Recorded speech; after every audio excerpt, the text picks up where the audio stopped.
আবারও ঝাড়গ্রাম জেলা শাসকের কার্যালয়ের সামনে মঞ্চ করে অনির্দিষ্টকালের জন্য অবস্থান বিক্ষোভে বসল কুর্মী সমাজ।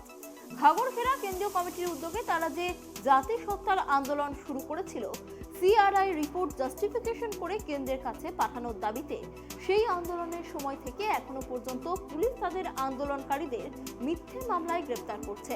মিথ্যা মামলায় আন্দোলনকারীদের গ্রেপ্তারের প্রতিবাদে অনির্দিষ্টকালের জন্য এই অবস্থান বিক্ষোভ। এই অবস্থান বিক্ষোভের নেতৃত্বে রয়েছেন কুর্মী সমাজের নেতা রাজেশ মাহাতো, শিবজি মাহাতো সহ অন্যান্য নেতৃত্বরা।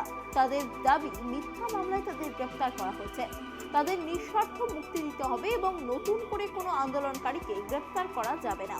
এই অবস্থান বিক্ষোভকে ঘিরে যাতে কোনো রকম অপ্রীতিকর ঘটনা না ঘটে, সেদিকে নজর রেখেছে পুলিশ প্রশাসন।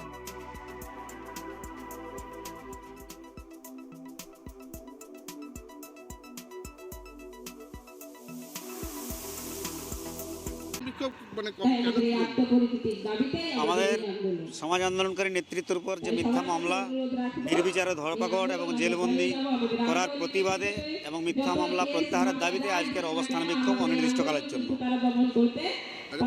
এই যে আপনার সেরকম ভাবে লোক সংখ্যা হয়নি, চাষের দিন, ধান কাটা চলছে, এবছর বৃষ্টি হয়েছে, বিড়া ভেজে গেছে, আবার সরকারের তরফ থেকে দুয়ারে সরকার কর্মসূচি চালু করা হয়েছে, মানুষজন আসছে, মানুষজনের পৌঁছাতে হতে দেরি হচ্ছে, কিন্তু আমাদের লোকজন জাগরুক হয়েছে এবং এই আন্দোলনে সবাই সামিল। গোটা জঙ্গলমহল জুড়ে আন্দোলন চলছিল এবং চলবে যতক্ষণ না দাবি উঠে।